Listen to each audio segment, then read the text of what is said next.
নমস্কার। আজ আমি পাঠ করতে চলেছি গল্প সমাপ্তির পূর্ণতা। এই গল্পের কলমে আছেন নুরান নাহা তিথি। সূচনা পর্ব। ডিভোর্স পেপারে সাইন করে স্বামীর বাড়ি থেকে বেরিয়ে আসে অদ্রি।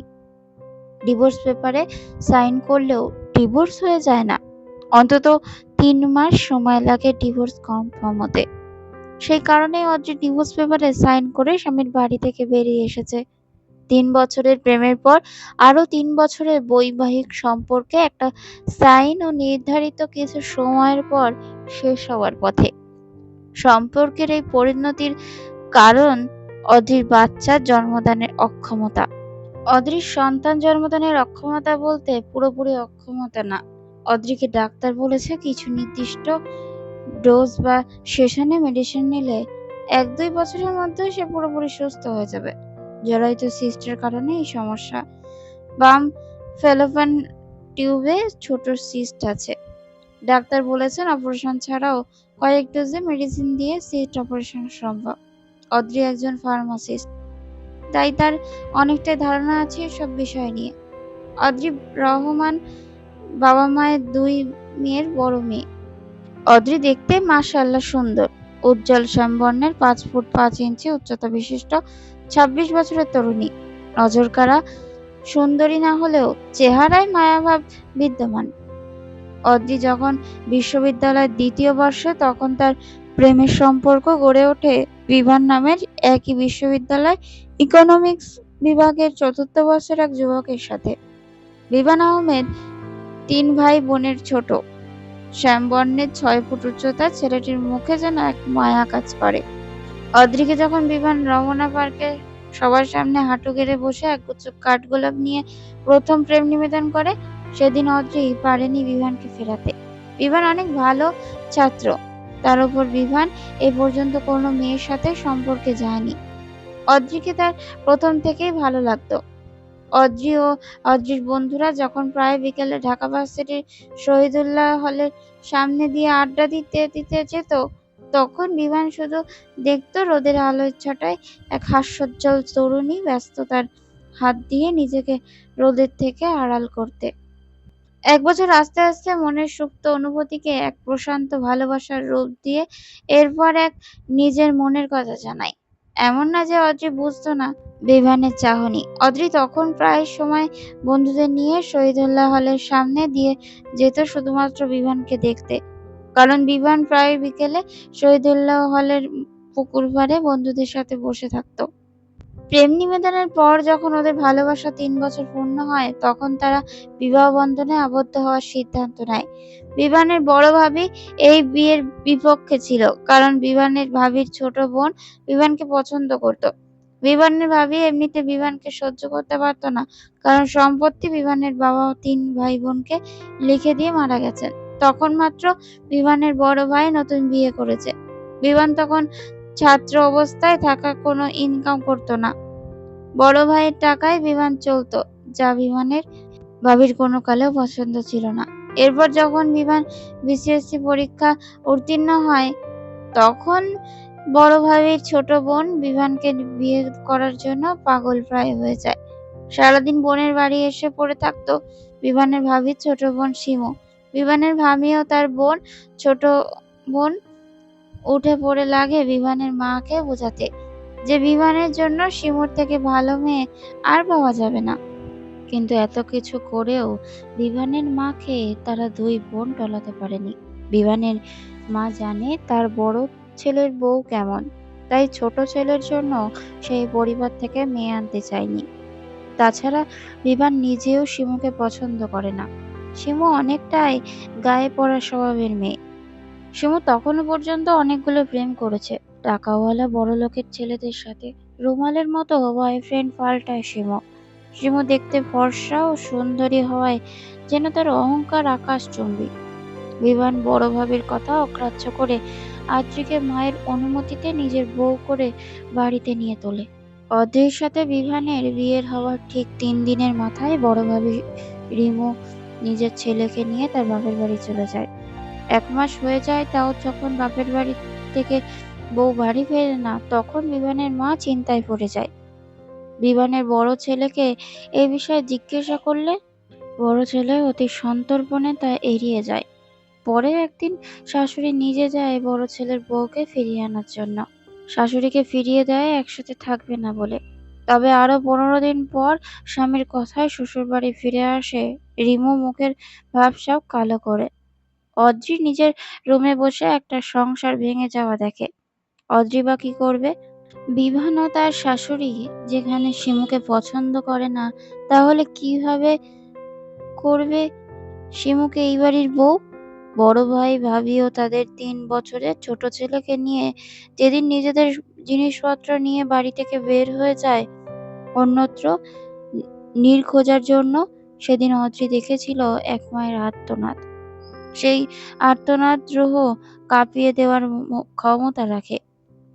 সেদিন শাশুড়িকে সান্ত্বনা দেওয়ার ভাষা অদ্রির খুঁজে পায়নি। অদ্রির বিয়ের পর থেকে বিভানের বড় ভাইয়ের স্ত্রী রিমু যেন তাকে সহ্যই করতে পারে না। বিয়ের পরের দিন বড় ভাবি রিমু অদ্রিকে নিয়ে ঘরভর্তি মেহমানের সামনে নিজের বোন শিমুর গায়ের রঙের সাথে তুলনা দিয়ে অপমান করেছে। সেদিন অদ্রির প্রথমবার মনে হয়েছিল গায়ের রং ময়লা হওয়া পাপ। অদ্রি সেদিন বড় ভাবির মুখের ওপর একটুও টুশব্দ করেনি। নতুন বউ কিনা সে? বিয়ের পর যেই 3 দিন বাড়ির 2 ছেলের বউ একই বাড়িতে ছিল, সেই 3 দিন অদ্রি নিজেকে প্রতিনিয়ত ছোট হতে দেখেছে। দিন শেষে অদ্রির অভিযোগের পালা খুলে বসত বিভানের সামনে। বিভান বুঝতো তার প্রিয়তমা স্ত্রীর কষ্ট, তবুও বড় ভাই ভাবিকে কিছু বলতো না, কারণ তারা এটাকে ভালোভাবে নেবে না। স্ত্রীকে বুকে জড়িয়ে নিয়ে সান্ত্বনাটুকু শুধু দিতে পারত, আর চেষ্টা করত নিজের ভালোবাসা দিয়ে অদ্রির দুঃখ মোচন করতে। তাছাড়া বিভানের মা নিজে এসে বিভান ও অদ্রিকে বলেছে কিছুটা মানিয়ে নিতে। উনি তার বড় ছেলেকে নিজের থেকে দূর করতে চান না। কোনো মাই চায় না তার প্রথম সন্তান তার থেকে দূরে যাক। অদ্রি বুঝতে পারত তার শাশুড়ির কষ্ট, তাই শাশুড়িও স্বামীর মুখের দিকে তাকিয়ে বড় ভাবির সমস্ত লাঞ্ছনা মেনে নিত। তবে মনে যদি থাকে কলুষতা, তাহলে কি সংসার জমে? ঠিক ভেঙে গেল এক মায়ের সংসার। আলাদা হয়ে গেল তার 2 ছেলে।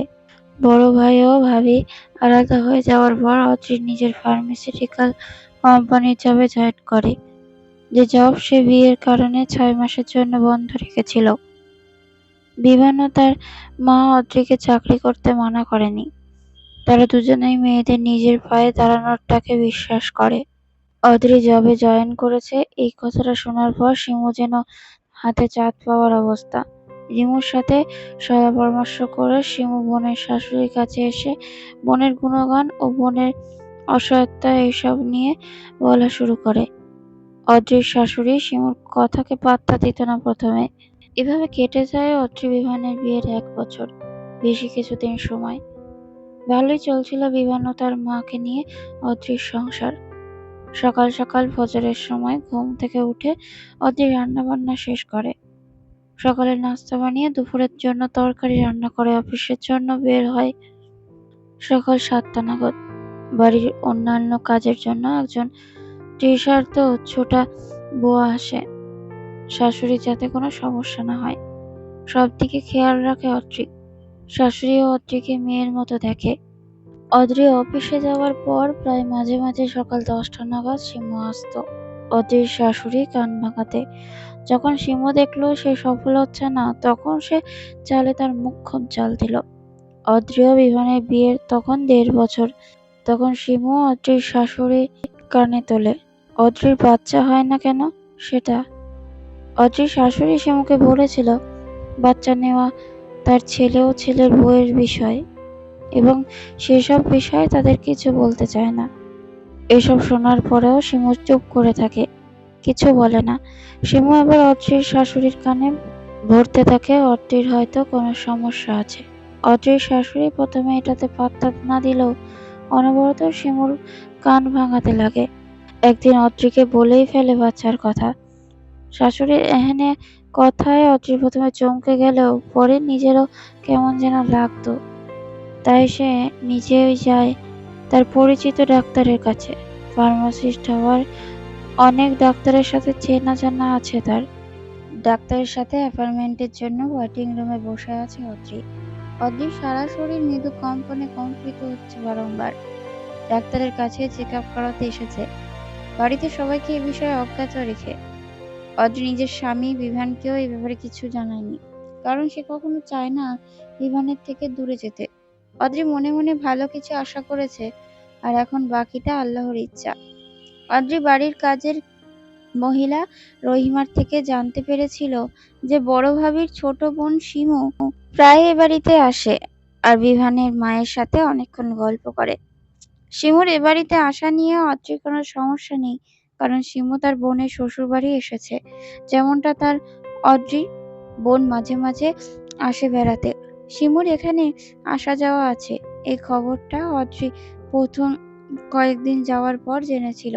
অদ্রি কখনো পাত্তা দেয়নি এই ব্যাপারে, কারণ দিনের শেষে তার শাশুড়ি তার সাথে অমায়িক আচরণ করত, একদম নিজের মেয়ের মতো।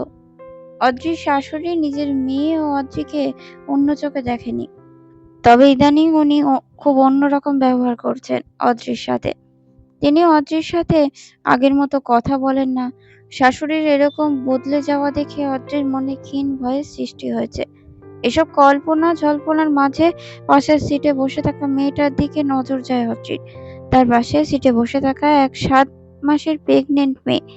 মেয়েটা বলছে, কারণ মেয়েটা প্রেগনেন্ট হয়েছে মাত্র 17 বছরের বেশি হবে না।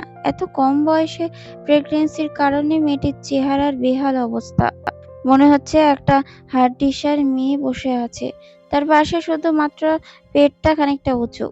মেয়েটার সাথে তার মা, স্বামী ও শাশুড়ি এসেছে, কিন্তু তাদের মধ্যে শুধুমাত্র মেয়েটার মায়ের চোখে মেয়েটাকে নিয়ে শঙ্কা, আর বাকি দুজনের তো অনাগত সন্তানকে নিয়ে চিন্তা। এসব দেখে মনে মনে দীর্ঘশ্বাস ফেলে অদ্রি। এমন সময় রিসেপশন থেকে অদ্রির নাম ডাকলে অদ্রি দ্রুতর মনে ডাক্তারের চেম্বারে প্রবেশ করে। ডাক্তারের সামনে বসে অদ্রি কিছুটা নার্ভাস হয়ে পড়ে। ডাক্তার হয়তো কিছুটা আন্দাজ করতে পারলো, তাই ডাক্তার অদ্রিকে বলল, মিসেস অদ্রি, আপনি আপনার সমস্যা নির্দ্বিধায় আমাকে বলুন। ডাক্তারের কথায় অদ্রি নিজেকে ধাতস্থ করে সব সমস্যা খুলে বলে। সব শুনে ডাক্তার কিছু টেস্ট সাজেস্ট করে। এরপর ডাক্তারের ওখান থেকে বের হয়ে অদ্রির টেস্ট করাতে যায়। অদ্রির মন অশনি সংকেত দিচ্ছে, বারংবার মনে হচ্ছে কোনো খারাপ কিছু হতে চলেছে। সবগুলো টেস্ট করিয়ে বাড়ি ফিরে অদ্রি। আজ অফিস থেকে হাফ ডে করে ছুটি নিয়েছিল, তাই বিকেলের মধ্যেই বাড়ি পৌঁছে যায়। বাড়ির গেটের কাছে যাওয়ার পর আজকে সে শিমুকে দেখতে পায়। শিমু প্রথমে অদ্রিকে দেখে হকচকিয়ে গেলেও অদ্রির বিমর্ষ মুখ দেখে বাঁকা হাসে। শিমুর এই বাঁকা হাসির কারণ, আজ 3 দিন পর শিমু এই বাড়িতে এসে জানতে পেরেছে অদ্রিকে তার শাশুড়ির বাচ্চার কথা বলেছে। শিমু জানে হয়তো সে বিভানকে নিজের করে পাবে না, কিন্তু সে বিভানকে আর অদ্রিকে সুখে থাকতে দিবে না। শিমু তার বোনের কাছ থেকে শুনেছিল অদ্রি নাকি শিমুর ছেলে রিভাবকে অনেক আদর করে। যে মেয়ে জায়ের সন্তানকে এতটা সন্তানতুল্য ভালোবাসে, সে কেন বিয়ের প্রায় 2 বছর হতে চলল তারপরেও কনসিভ করছে না? এই ভাবনাটা শিমু ও রিমুর মাথায় আসার পরেই তারা এই চালটা চালে। শিমু অদ্রির সাথে কোনো রূপ কথাবার্তা না বলে পাশ কাটিয়ে চলে যায়।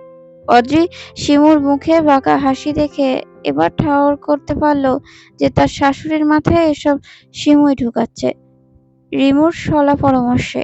অদ্রি আর এসব ভাবতে চাইছে না, তার এখন মানসিক প্রশান্তির প্রয়োজন। বাড়ির ভেতরে ঢোকার পরে অদ্রি দেখে তার শাশুড়ি সোফায় বসে পান বানাচ্ছে, আর একটু আগে শিমু চলে যাওয়ার দরুন সদর দরজা খোলা ছিল। অদ্রি তার শাশুড়িকে সালাম দিয়ে নিজের রুমের উদ্দেশ্যে পা বাড়ালে তার শাশুড়ি তাকে ডাকে, ছোট বৌমা, আজ যে তুমি তাড়াতাড়ি ফিরে এলে যে? তোমার তো ফিরতে প্রায় সন্ধ্যা হয়। শাশুড়ির মুখ থেকে নরম কণ্ঠে ডাক শুনে অদ্রির মনটা অনেকটাই ভালো হয়ে যায়, তবে সেটা বেশিক্ষণ স্থায়ী হয় না। শরীর খারাপ লাগছে নাকি? জি মা, আলহামদুলিল্লাহ, সুখবর পাবো হয়তো।